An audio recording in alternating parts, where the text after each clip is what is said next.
Imagine, just for a sec, a world where you don't need to learn complex coding languages or spend years debugging lines of obscure text just to create software. Like, picture building entire applications just by talking to a computer in plain English. Yeah, That sounds pretty revolutionary, right? it really does. Well, today we're diving deep into exactly that, the fundamental shift happening right now in software development. It's all driven by large language models, LLMs, and many are calling it Software 3.0. That's the term, yeah, Software 3.0. We've got some incredible sources for this deep dive. We'll be pulling insights directly from Karpathy, who really helped, define this whole concept. He really did. His perspective is key here. Plus, we've got some really solid industry reports and the very latest data on AI trends that are, well, they might surprise you. Yeah, some interesting numbers coming out. Our mission today is all about unpacking how LLMs are changing everything. I mean, from what it even means to be a programmer to how we search for information and even how our jobs are evolving. It touches so many areas. It's a good one, so let's jump right in. Let's do it. Okay, let's unpack this. Karpathy's vision of Software 3.0. What is this exactly? Like, what makes it so profoundly different from what came before? Right. So what's really key here is understanding the progression. Think about it. Software 1.0 was traditional handwritten code. Yeah, the classic set, C++ to your Java. Exactly. Yeah. You were explicitly telling the computer every single step. Then Software 2.0 came along with neural networks. Okay. This was a huge shift. You weren't writing explicit code so much as focusing on data and weights. Those are the numerical parameters within the network that get adjusted during training to learn patterns. So the network learned from the data itself. Precisely. And now, Software 3.0, that's where you program with language, using LLMs. It's a fundamental leap from writing intricate code to just talking. Just talking to it. It's kind of like instead of writing assembly language, you're just giving a verbal command like, make me an app that tracks my running. It interprets the intent. So if you're programming with language, the sources mention some truly transformative implications, like building apps just using English prompts, and this idea that the product is the prompt. Can you unpack what that really means? Yeah, it means exactly what it sounds like, really. Karpathy emphasizes this concept of immediate accessibility for billions of people. Billions. Wow. Yeah. If the prompt is the product, and you can just write it in plain English, then suddenly everyone, almost anyone with an idea, becomes a programmer. So no more gatekeeping by code. Exactly.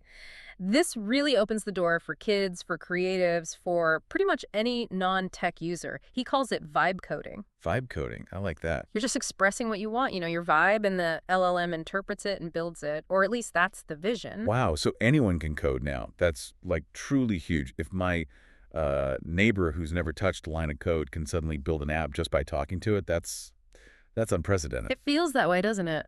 But are there any inherent limitations or potential downsides to this vibe coding approach that we should consider? I mean, it can't be that simple, right? That's a great question. And no, it's not quite that simple yet. While the accessibility is profound, Karpathy also draws an interesting analogy. He says we're currently in the pre-PC era for LLMs. Pre-PC, like the 1960s? It's that, yeah, we're sort of stuck there in terms of the ecosystem, the underlying stack, the tools, the infrastructure. It's definitely forming. You've got things like Hugging Face becoming the new GitHub for these linguistic programs. Okay, so the pieces are starting to appear. Right. But he points out our current DevOps and infrastructure aren't really LLM friendly. They weren't built for this. So We actually need to redesign the entire underlying infrastructure so that these AI agents can directly navigate and manipulate it rather than us humans translating for them. So the limitations right now are often in the plumbing. The vision is there, but the execution needs a lot more work. That's a really interesting point about the infrastructure needing to catch up. And he also brought up this idea that this is the decade of Iron Man suits, right? Small chuckle. Yeah, that's a great image. It's such a vivid image. Within that vision, what's the fundamental question he poses? Is it are we building these suits for humans or bots or both? Precisely. It raises an important question about the actual end user, or maybe end agent. As these powerful tools emerge, the focus shifts. Who or what is the primary beneficiary? Right. Are we empowering human users to do more amazing things? Or are we building intelligent agents that will mostly interact with each other, automating complex workflows behind the scenes? We're making a mix. It's likely a mix, yeah. It's a complex, evolving question. But, it's really important to remember his immediate caveat. He's very clear on this. Yeah. He stresses that this stuff is not production ready without guardrails. While the vision is grand, the practical, reliable, and safe application still requires significant development. He really underscores that safety and reliability aspect. That's a crucial point, the guardrails. Absolutely. So moving from the programming aspect, let's transition a bit.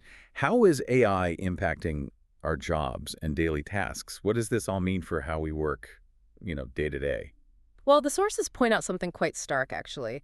The idea is, if your job can be measured, AI can probably automate parts of it, or maybe even all of it eventually. Measured how? Like quantitatively? Both ways, apparently. It applies to both hard tasks, like complex data analysis, and what they call soft tasks, things like drafting communications, or even generating creative content. Though writing emails, reports. Yeah, things like that. There are legitimate job displacement concerns, of course, we can't ignore that. But the surprising counterpoint is that the sources also highlight 22 new jobs AI could actually give back. Oh, interesting. So it's not just taking away. It's not just a one-way street of automation, no. And these aren't just minor roles either. We're talking about entirely new categories like AI prompt engineers, AI ethicists, data curators for AI, and roles focused on human-AI collaboration. Overseeing the AI, basically. It underscores a shift, yeah, from manual execution to strategic oversight and creative direction alongside AI. Less doing, more directing. That's a really interesting shift in focus for jobs. And speaking of how AI operates, the sources presented some fascinating data on AI's quirks. One observation that truly stood out to me was this strange tendency for AIs to return the number 27 when asked for a random number. Chuckles, yeah, the 27 thing. Why do you think that happens? It feels almost superstitious or like an inside joke for the AI. It's a fascinating glimpse into the black box of AI, isn't it? It's not superstition, though, not really. There are a few theories floating around. Okay. Some suggest it's due to subtle biases in the training data itself. Maybe 27 appeared more frequently in example sets meant to demonstrate randomness, ironically. Oh. Others think it's a quirk in the underlying statistical models, or the way the model initializes its internal states when asked for something random. It kind of defaults somewhere. So it's like a Reddit falls into. Sort of. It reminds us that even when we ask for randomness, these models are deterministic systems. They're driven by the patterns and biases in their training data. It's a subtle but important lesson in how AI actually thinks or processes information. It's not truly random in the human sense. That's a great insight, understanding that deterministic nature. Okay, here's where it gets really interesting for day-to-day life, though. How can AI specifically help us with those mundane tasks we all face, saving us time and effort? Right, the practical stuff. Well, the sources list 9 mundane tasks that ChatGPT, for example, can handle in seconds, tasks that would otherwise take you hours. Like what? Give me some examples. Things like drafting emails, summarizing long documents or articles, brainstorming ideas for a project, maybe outlining a presentation, or even planning a complex travel itinerary. Okay, yeah, I can see that saving time. Definitely. It really makes the case that we maybe need to ChatGPT more, leveraging it for all those small, time-consuming administrative burdens that just eat up our day, freeing us up for more important things. And it's not just ChatGPT either, right? The sources highlight some truly powerful new AI tools that are changing how we approach creative and administrative tasks. Oh, yeah. There's a whole ecosystem popping up. Like take Higgsfield Canvas for image editing. Imagine transforming a simple sketch into a photorealistic image in seconds.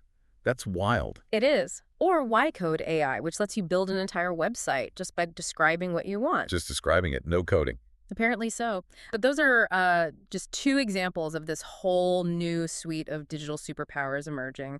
There's also Hailuo 2 for video, Vanny for video answers, and 8Coder for workflows. The list keeps growing. And what's really striking is how these individual tools connect to broader innovations. For instance, there's something called the Model Context Protocol, or MCP. MCP, what's that? It's being developed to save potentially 90% of manual AI integration work. 90%, that's huge. It is, because it's going to let you turn chatbots into true AI assistants and connect AI directly to your existing tools and workflows much more easily, less friction. Making them talk to each other properly. Right. Exactly. And speaking of big developments, there's been significant AI grant news recently, like Scale AI's massive deal, reportedly over $10 billion from Meta. Wow, 10 billion. These aren't just small startups playing around. These are huge investments that are fundamentally shaping the future of AI infrastructure and capability. The money is serious. Okay, now let's shift gears from the user experience and zoom out to the corporate landscape. Let's focus on the major players shaping this future. What's OpenAI up to? They seem to be at the center of a lot of this. Absolutely. OpenAI is definitely a central figure. Sam Altman has revealed their roadmap, and it's really all about making ChatGPT simple again, focusing on usability and power. Simple again, what does that mean? Focusing on core capabilities, making it easier to use, more reliable. And the expectation is that GPT-5 should probably arrive this summer, which they seem to define as summer 2025. GPT-5, okay. This next iteration promises faster AI training and significantly enhanced capabilities. We don't know the specifics yet, but the anticipation is high. And they've got the funding for it, right? Oh, absolutely. It's attracted massive funding, $13 billion from Microsoft, and there was talk of a potential $40 billion from SoftBank. That kind of investment really speaks volumes about the perceived future impact and, the intense race to build these next-gen models. But there's also a bit of drama there, right? I saw something about OpenAI files being dropped by watchdogs, something about receipts on sketchy CEO moves, safety mess-ups, and an organizational structure described as highly convoluted.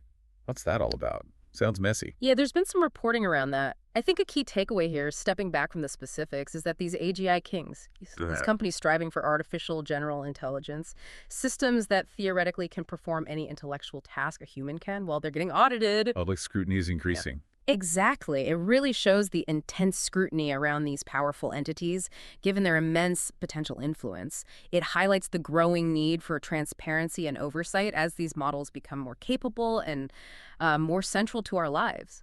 The world is watching how they manage their power and their internal structures, safety protocols, all of it. It certainly does. Yeah. Okay, so let's shift a little and look at this AI chart that compares ChatGPT and Google search.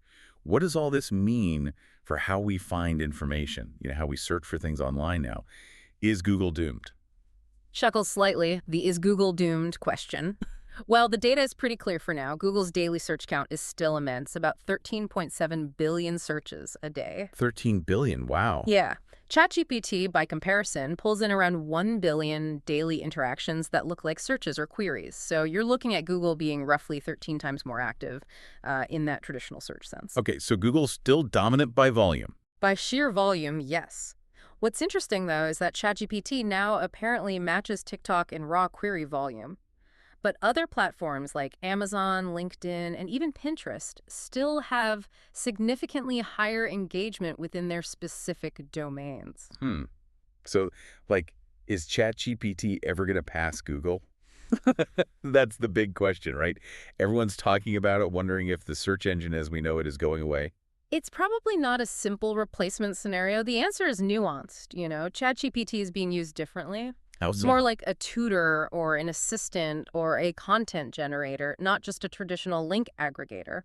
People are often looking for deep synthesized answers or creative help rather than just a list of websites. Right, getting the answer directly instead of links to answers. Exactly. Users seem to be shifting to what the sources call a hybrid habit. They might go to Google for quick facts, news headlines, or product searches areas where AI hasn't fully broken in yet or where speed is key. Yeah. But then they'll go to ChatGPT or similar tools for depth, for more comprehensive explanations, or for help with creative tasks like writing or coding. And Google's not standing still either. Definitely not. Google is already integrating AI directly into search, like with Search Live and AI overviews, so they're evolving too. It's really becoming about different tools for different types of information needs, not just one tool for everything. Okay, so to quickly recap this deep dive then, we've gone from this truly revolutionary Software 3.0 concept where you can literally vibe code just by talking to a computer. Which is still Mind-blowing. It really is.